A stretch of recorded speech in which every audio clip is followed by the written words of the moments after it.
Hey all, Hibber here. Welcome back to the channel, and today we're looking at the best ships in Sea of Conquest. So don't forget to subscribe to the channel, of course, if you enjoy the content, because there'll be much more coming.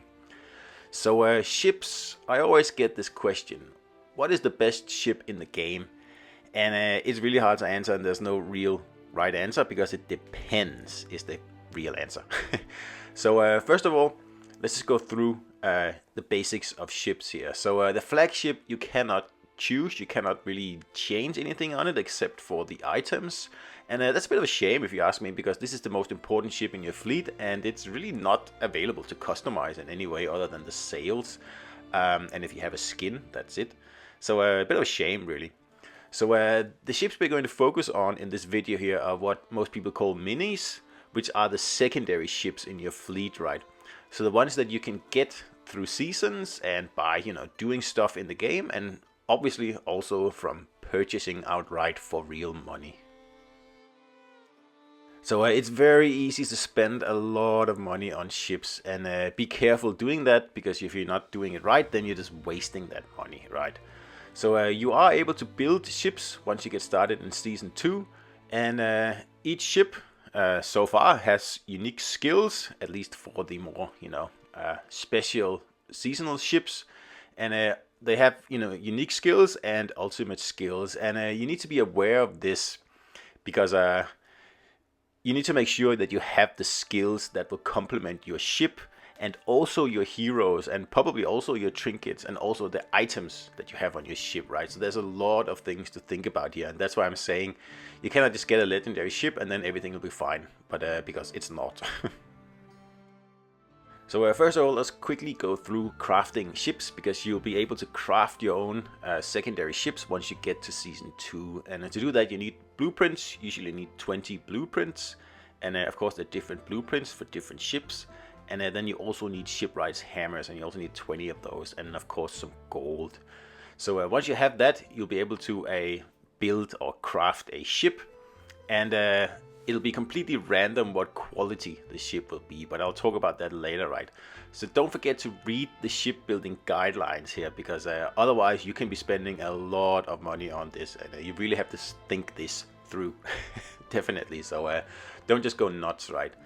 Especially look at the lucky value, because that is what determines if you're going to get a legendary ship or not, or pretty much the percentage of your chance, right? So if you craft 10 ships, you are guaranteed a legendary ship. But if you do that, you might as well just buy a legendary ship outright.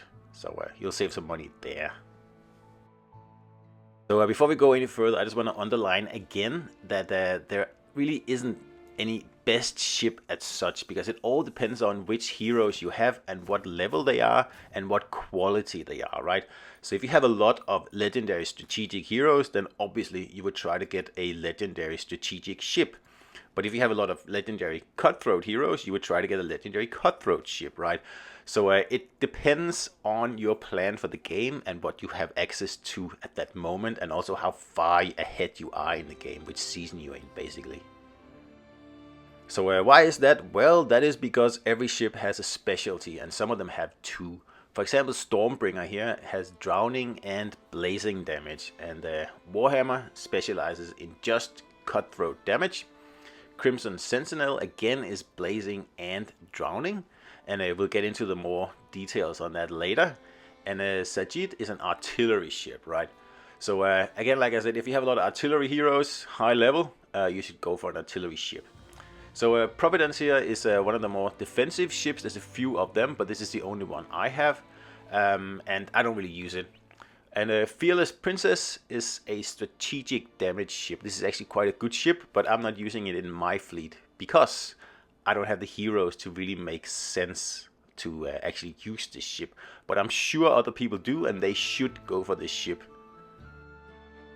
Alright, quickly let's just look at ship quality again, because you have legendary ships here in this screen. I'm showing a legendary Sajid, and you can see all the skills are also legendary, and that's very important. You want legendary skills on your legendary ship, right? So next up, we have an epic ship here, and as you can tell, it also has epic skills. And of course, legendary skills are better than epic skills, and epic skills are better than rare skills. Now, in general, I wouldn't spend time, money, or resources on a rare ship or the blue ships, because they're really not competitive, and it's just a waste of resources, really, especially gold. So I would wait until I get minimum an epic quality of a ship. Otherwise, I just wouldn't really waste time on it. So why do we want a legendary ship? Well, it has better base stats, like attack, impact, armor, and maybe capacity. I don't actually know, I don't think so. But anyway, on top of that, legendary ships can also be enhanced. And really what that means is that if you happen to have another legendary Sajid just lying around, very few people have that. Let me just add that in here. You'll be able to add that legendary ship into the auxiliary ship slot here, and it'll upgrade your existing Sajid ship, right? So this is a way for like really big whales in this game here to really, increase the base values of their ships.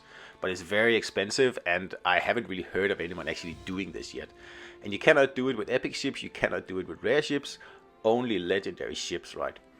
So again, let's just look at the skills here, because as you can see, this ship has 4 legendary skills, and you can replace skills. You can go in, you can choose one of the skills, and then you can try to replace that. You cannot do any more than that, right?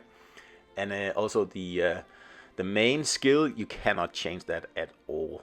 So keep that in mind. And if you purchase ships outright, they tend to have the best skills already available, and it just saves you the whole trouble of really refining the skills.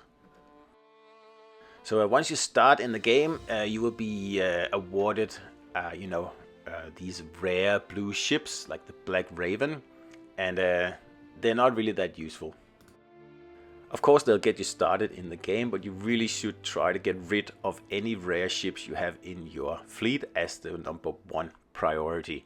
As you can see here, I've crafted lots of rare ships, and they're just trash, really. So, of course, if you craft a rare ship, you can still manipulate the skills. But again, on a rare ship, I wouldn't even bother. I would just try to get an epic version instead. It's just far more valuable and far more useful, to be honest. Alright, so which are the best ships to try to aim for? And in my opinion, I think the Stormbringer is the best ship.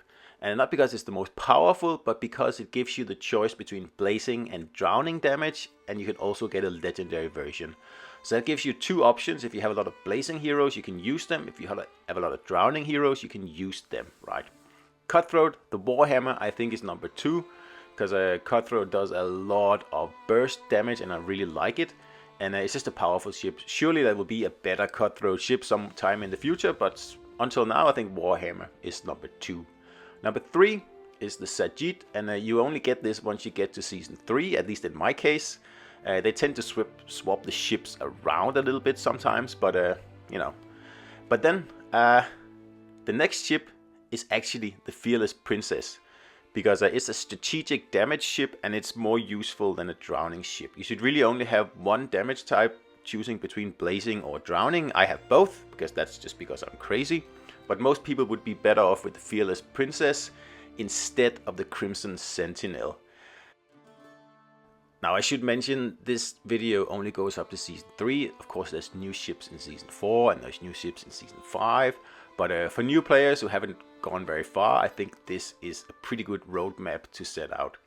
So in my mind, Stormbringer is the first ship in Season 2 you should really aim to get.